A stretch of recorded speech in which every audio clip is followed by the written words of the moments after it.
If I'm trying to think like a scientist when designing a pedal, you want to have as many controls as possible. One of those controls is the sound of the guitar that you're using. I got into the NYXLs. They last longer, they work better, and they stay in tune for longer. Just a lot of things that make my life easier.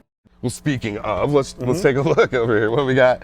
So, I don't know if you've heard this company, SaturnWorks. They make a bunch of utility stuff, so it's just like a 4-loop thing. These are all just volume knobs. Like, there's 500K pot in the pedal, so, right? And then... I've never used the channels on amps, so I've always just turned the volume down, and this was a faster way to do it. And then this one is a 500K pot with a treble bleed, and that's kind of to get in between stuff. Let me turn all this bullshit off.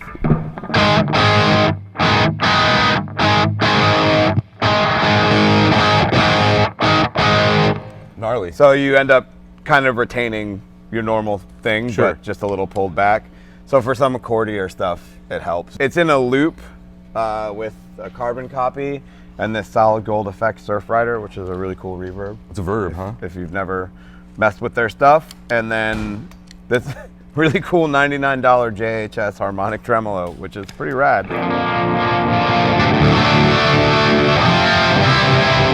It's subtle, but yeah. It's definitely there. A big old Phase 100. Yeah, that's like fake Leslie.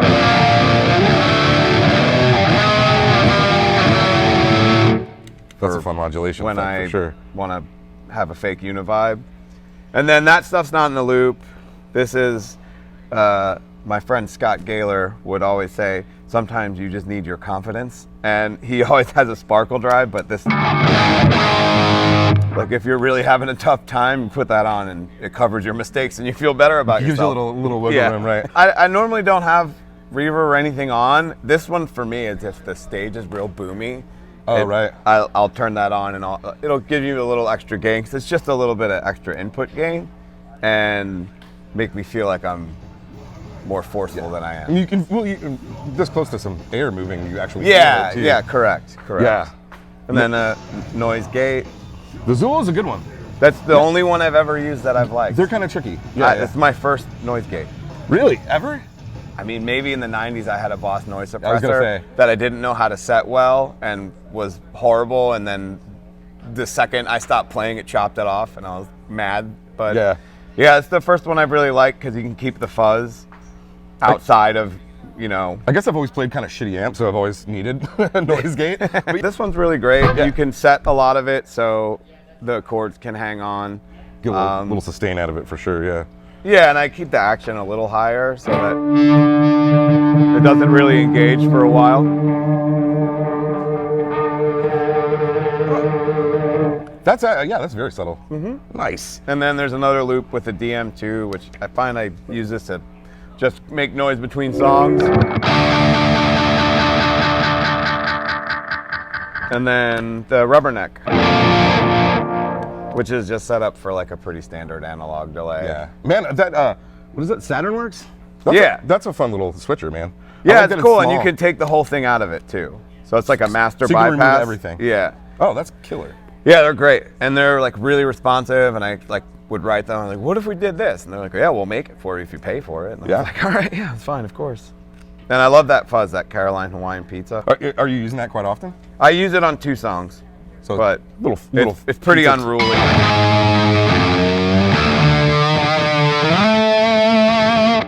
You know what's funny? I've always had like a strange aversion to fuzz until Will, because we did an end rig rundown with him, and he showed me this trick with a swollen pickle, like on top of an already brutal tone. Right, yeah. Throw that fucking thing on for a breakdown, and it's like, oh god. Yeah, it's all shit. blooming. Yeah, it's funny because it takes, you know, the zip of distortion, it just kind of makes it matter or something. I think it just widens the field of sound you hear. Fills it out a lot. I ended up using it a lot for single note lines and stuff like that.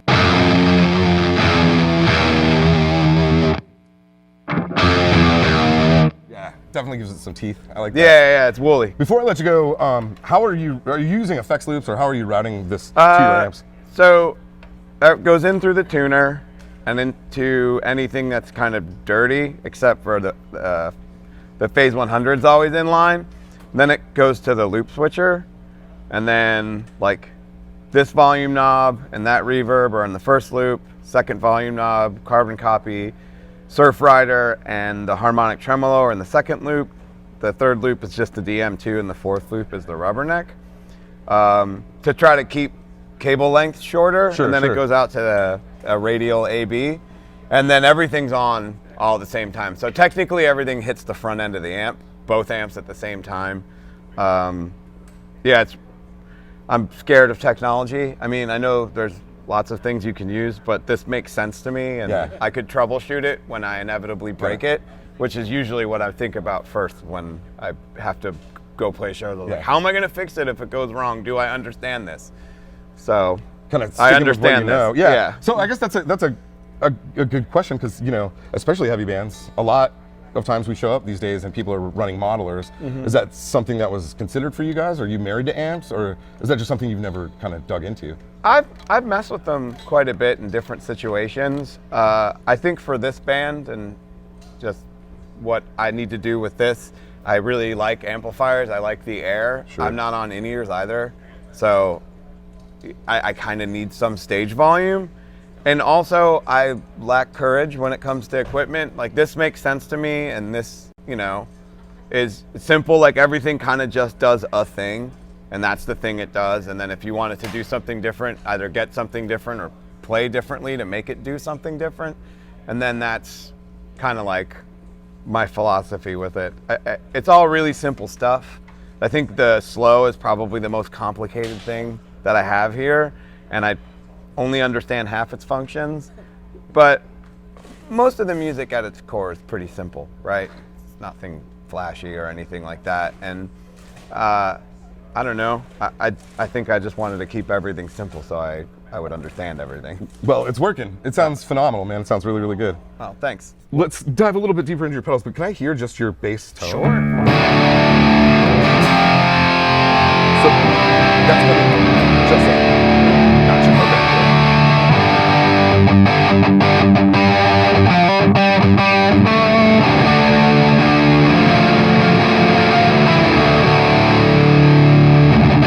Can we hear some core sounds, like some? Yeah, for sure. So I was telling you a little bit before about this this Old Blood reflector. So it's essentially a chorus pedal, but it has a little bit of modulation features. I got this from Colin from TDF, my old bandmate, and so I use that a little bit on Apathy, where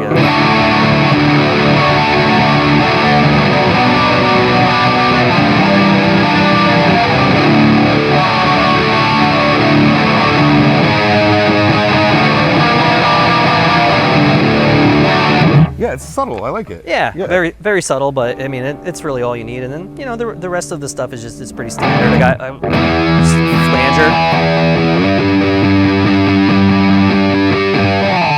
flanger. When we get down to a little bit more of like the back off,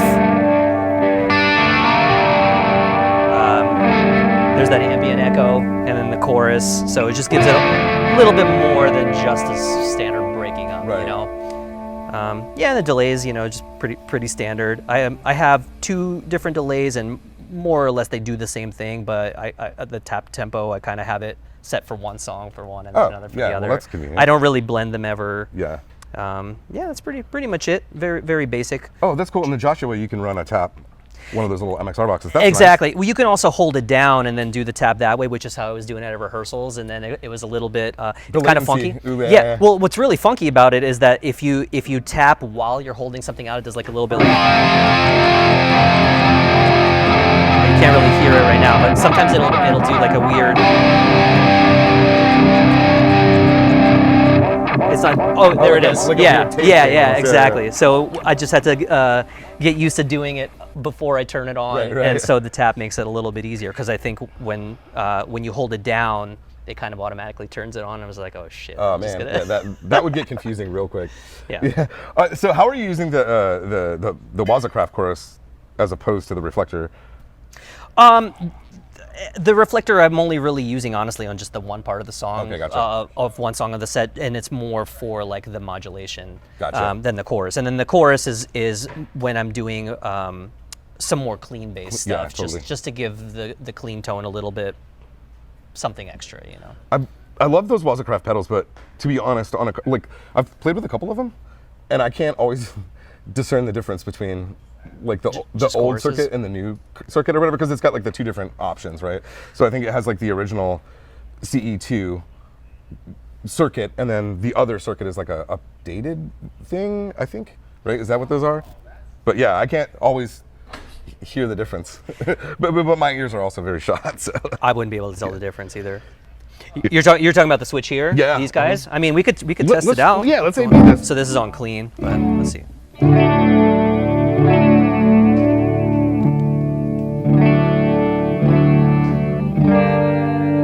Yeah, I mean, this one's a little bit more subtle, I guess. Maybe like a hair. Oh, okay. I mean, that's almost like a tremolo effect there. So I just keep it. I don't mess with it. I just found where I'm happy with it and just keep it in the same spot.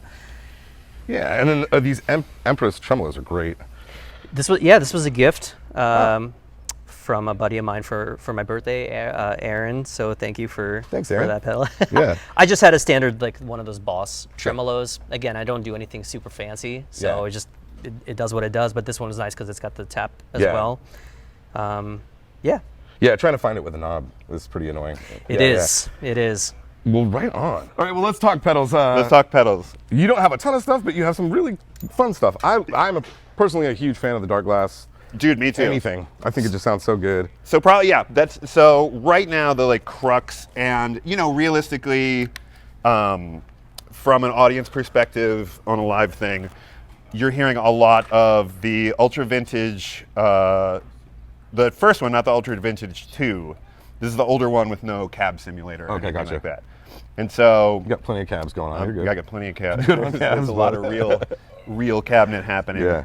But the ultra vintage ultra is probably over half of what you're hearing from the audience. This going direct to sound. So that's going right to front of house. That's going right to the front of house, right from that pedal. I mean, it's funny how like that company's not that old, but it's almost kind of becoming what you expect a bass to sound like in heavy music. Because so many metal and hardcore dudes are using. Yeah, it's great. Yeah, and it's like there's like this sort of I hate to put it down as a like mid scoop kind of thing, but also I refuse to use terms like growl and punch because it's squishy and spongy, dude. It's squishy and spongy, but it's like the like there is a like high thing happening on these that are, especially when we're getting onto like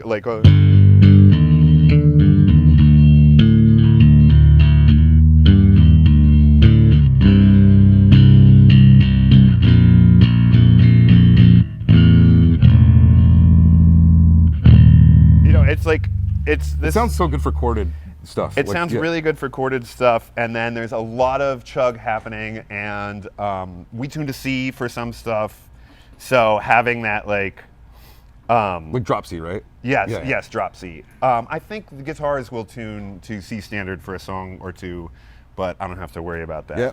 But with the high thing that pokes through on this 90% of what I'm doing is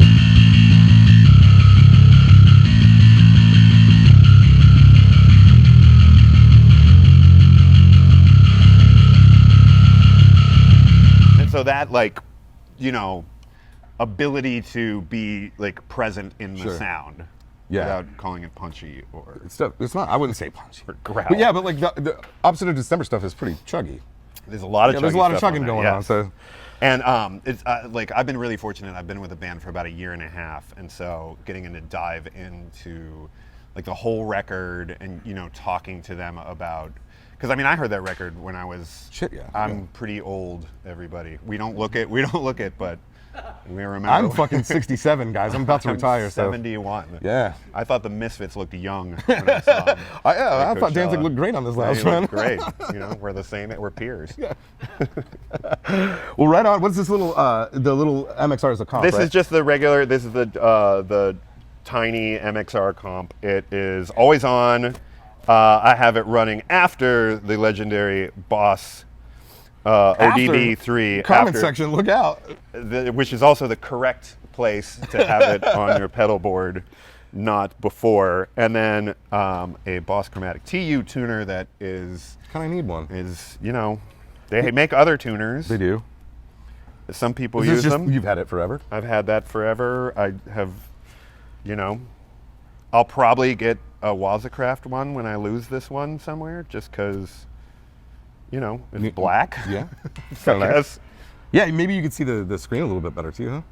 If it's black? Yeah. No, there's no reason. Yeah, don't be upset, Mr. Boss. But yes, it's Mr. just Boss like, is going to be so mad. he's gonna, like, I just ruined it. Well, for hell yeah, myself. Noah. This is great to see Dude, you guys I- out getting this done. I It sounded appreciate- fucking great. Dude, thank you. Yeah. Really, really good. Yeah, this is going to be a fun one tonight. Yeah, I'm excited.